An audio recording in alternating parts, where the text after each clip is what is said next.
What's up everyone? I am super excited to let you know that I am back in my beloved Afghanistan for the next 2 weeks. Ever since I left here about a year and a half ago, something's been pulling me to come back, and I think you can see why. So, because it's one of the only countries open at the moment, I took a shot in the dark to get the visa in Istanbul, and it was a pretty crazy experience.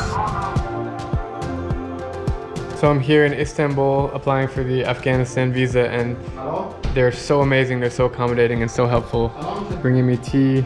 I promise you, I will make the best stories in Afghanistan, and you will be so happy.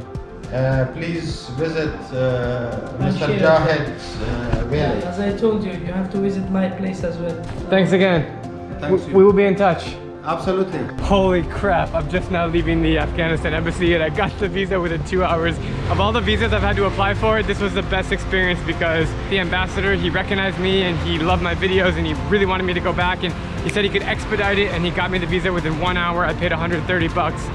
And then I told him I had to go to get lunch, and then he was like, no, I got lunch for you, stay with me and eat. It just reminded me how incredible the people of Afghanistan are, and I'm like jumping up and down for joy that I have the freaking Afghanistan visa in my passport right now. Man, I got all those nerves, you know, the tingly sensations. Going back to Afghanistan, what a place. And just hope I'm gonna make it out alive and safe, and hope I'm gonna get all those stories that I'm aiming and aspiring to get. So here we go. Good, nice to see you, man. Where are you from? Yemen. You're from Yemen? Yeah.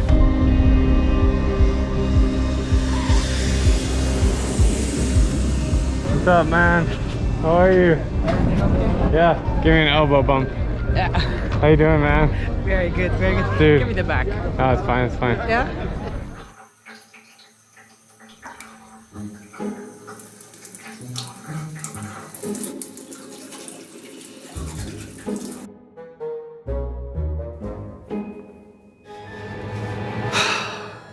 Good morning, guys. You might be wondering, why did I come back to Afghanistan? And the honest truth is, because I'm hungry for more. You see, Afghanistan is like the climax of travel. As someone who's going to every country in the world, there are very few that leave a lasting impression on me, and Afghanistan is one of them. It's a country that I've constantly been thinking about since the moment I left. It's a place filled with beauty, filled with charm, delicious food, incredible people, and it's also challenging. It pushes me out of my comfort zone. It takes me to places that I never dreamed that I would ever visit, but that's all part of the story of Afghanistan, and my goal here is to show you a different side than what the media shows you. When you turn on the TV, when you read an article online and you hear the word Afghanistan in it, it's never going to be positive, almost never. So I feel like it's my duty to come here and tell you guys stories of what's really happening with the 30 million people that are living here, that have to go to school every day, that have to make money to survive, that need to eat when they're hungry and need to go shopping in the markets. There's still an incredible life here happening, and I want to show you that incredible life. So even though I've been to Kabul before and I made some stories here which I hope you guys have already seen before, but in today's video I'm going to be visiting new areas of the city and documenting everything as I go with my GoPro. You guys ready for this? I'm super pumped. Welcome to Afghanistan. Thank you, bro.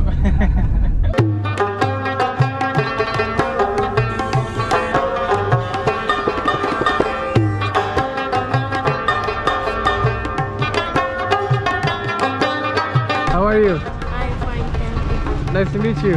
Nice to meet you.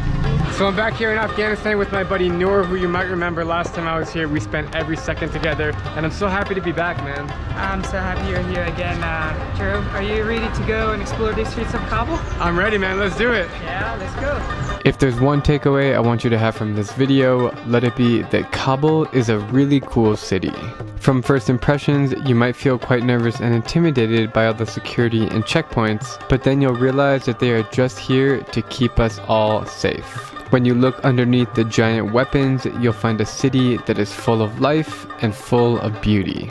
Our first stop led us to a shrine on the outskirts of the city. We're going to the Blue Mosque of Kabul. It's a 17th century mosque built by the king king of Afghanistan, Abdurrahman Khan. But unfortunately, this mosque was severely destroyed and ruined during the civil wars of Afghanistan. This mountain that we have in front of us, this was the front line between two parties. It was during the 1992 till 1995. I forgot how beautiful the city is when you're looking out the window. It's really special, man. So we're just now pulling up to the Blue Mosque. It is stunning. It's just this little guy. It reminds me a lot of Central Asia, so Tajikistan, Uzbekistan, Kazakhstan, like the kind of architecture, the style of the mosque with the blue tiles and the different rectangles and stuff. And as Noor tells me, it's the same empire. Yeah, same empire in the 15th century. Yeah, so it makes perfect sense why it looks like those. After getting my fix of mind-blowing architecture, it was time to hit the bustling streets of Kabul, and oh my god, I just about forgot how bustling they are. Just riding around in the back of the car and gazing out the window is one of my very top recommendations for things to do in Kabul. It's almost as if the entire city is one giant marketplace and it was time to wander around this never-ending bazaar. We are rolling up to some really busy markets here on the streets of Kabul. Like, look at this. We're here at the market. You can find vegetables, fruits. If you walk a little bit more, you can find like clothes, bicycles and everything. Bicycles? It's a supermarket here. Something I love about Kabul and Afghanistan in general is that the people all of them wear these traditional clothes, like these solid color clothes. You don't see any brands, no Nike, no nothing, no words on any shirts. It's just solid plain colors, sometimes stripes. It's just part of their tradition, and also it's very comfortable as well. It is really comfortable, like super comfortable, and I prefer to wear this. This white stuff in the tub is yogurt. Look at that. There's a lot of yogurt. All the products are quite fresh here, so people would like to come here for cheaper and more fresh grocery. Exactly. On that same note, like all the fruit here in Afghanistan is really good and really fresh. It's amazing. You don't think about that when you think about Afghanistan. Really, really fresh fruit, but look in front of me right now. That is the single biggest eggplant I've ever seen in my life. Dude, that's huge. Tell him I've never seen an eggplant that big before. We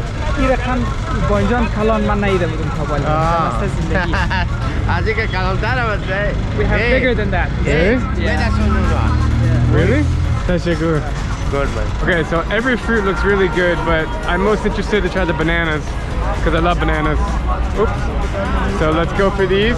It's so freaking loud over here. There's generators everywhere, honking horns. Not ideal to shoot, but we'll make it happen. So the banana here, we call it the dotted banana. Like it means it's very ripe and it's very sweet. All right, let's give it a try. The cute little one. Yep. Just what I wanted. Super sweet, super tasty. Look how fresh that is. Those bananas were only the beginning of my appetite. It was time to devour one of my favorite Afghan dishes. We're getting a little breakfast / lunch here. What are we gonna get, Noor? Bolani. Bolani. That's your favorite food? Yeah, this is my favorite food in Afghanistan, so Noor took me back. Bolani is a kind of stuffed flatbread, and it's a very popular street food all across Afghanistan. It has an extra thin crust that is filled with fresh ingredients like potatoes, lentils, or leeks, and then fried until it's dripping in juices. It's really a must try in Afghanistan. Wow, that's a lot. You have to help me out on that. This is the mixed vegetables. Wow. And this is It's called dugh. yeah. It's a kind of yogurt drink. In Turkey, they call this ayran. Have you heard about it?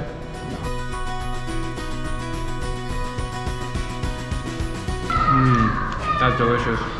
Yeah. It's like crunchy on the outside, like a pastry, but inside you have these really fresh vegetables. That bolani was exactly what I needed before we continued exploring. I think I've already showed you how crazy the streets of Kabul are, and so I was looking for a little more chill alternative. Noor told me about a beautiful lake in the city, so off we went. So we found a very, very chill spot on a beautiful lake. Lots of people come here on Fridays. Well, Friday is the weekend in Afghanistan, so lots of people come here on Fridays to have a chill time. Right. They ride some boat, they smoke some shisha here. It's really nice. I think we should have a chai. Yeah, we are going to have a chai. Great. This is a very different place than the hustle and bustle of the markets that we were just at. I mean, look in front of me right now. It's just a beautiful, beautiful lake. As we sat down for the moment, I had to ask Noor some questions about the current situation in Afghanistan. So I was here 18 months ago exactly. What's the situation like? Is everything pretty much the same? I'm not talking about COVID, I'm talking about safety, Taliban. Have things escalated worse? Have things calmed down a bit? In general, the situation around Afghanistan is a bit more worse than the last 18 months that you have been here. The Taliban pressurizes everywhere much more than the year and a half before. Now the areas are more risky. For example, last time when you came here, I think we went to Balkh. We went to Balkh, yeah. So now, unfortunately, I cannot take people to Really? Balkh. Yeah. Like the hash den? Yeah, the hash den. So now we cannot go there, unfortunately. Why not? Because of these random attacks on the road as well. Like when you get out of the city gate, That's so horrible, man. it's really a pain. Let's say like average 33 million population is living in this country, and all of them are having a normal life. They have kids, they have family, they're working in the bazaars, they work during the day, they farm, you know, they have cows, they have marriage parties, they have children going to school. Right. So I myself, I normally have a slogan, and I say that whatever you hear in the media, that's not everything about Afghanistan. Well, that's something, that's a small part of Afghanistan, but there are lots of other stuff going on around Afghanistan. But nobody wants to talk about that, unfortunately. That's what I'm here to talk about. Well, thank you so much for that, Drew. Well, of course, man. That's why I come here.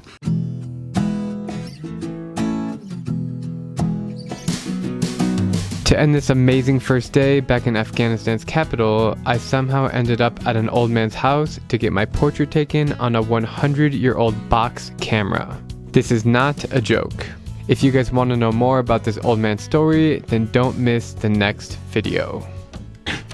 Alrighty, just arrived back in my hotel room in Kabul, and that was just an awesome day. I hope you guys enjoyed the tour around Kabul. It was a very random day, but just wanted to show you guys a different side of Afghanistan's capital that you probably have never heard about, because truly, this is my second time here. I love this place. It's just so different and it's so pure, and it's just so enjoyable to walk around the streets and meet with the people and speak to them and try the delicious street food. And I'm gonna be in Afghanistan for the next 2 weeks, which means so many amazing stories coming your way. I cannot wait to tell them to you. I can't wait to travel around this country, and just it's gonna be wonderful. So thank you guys for tuning in, and have a great night from Kabul.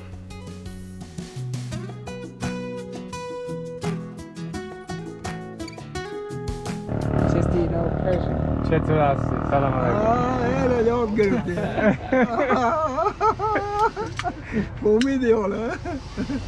This is the smoke. They call it the lucky smoke. Mm-hmm. The name of the seeds are espand. Espandos are grown like it's strong. automatically in the deserts of Afghanistan, and these people do this in order to disinfect the car, the house, their body, their shop, and they bring that it's kind of be blessed if you do this. Wow, that's crazy. It has a very distinct smell. I don't really think it smells good, do you? But people really like this smoke. Do you believe that? It might smell crazy to you, but people really like this smoke here. It doesn't smell like clean or anything, but it grows in the desert, you said? Yeah, it grows automatically in the deserts of Afghanistan by itself. I somehow feel blessed when they put it on me. It's like holy smoke. Yeah. I have one thing to say to every person of the world, that is, don't think no bad thing about people of Afghanistan. If someone are or is in Afghanistan that do some unhuman things in our country, but we have hope, we have energy, we have so talent in Afghanistan, and we're gonna make our country to a better situation. I'm Drew Binsky, and if you like my travel videos, please click subscribe and ring that little bell so you can get notified on all my upcoming videos as I take you to every single country in the world.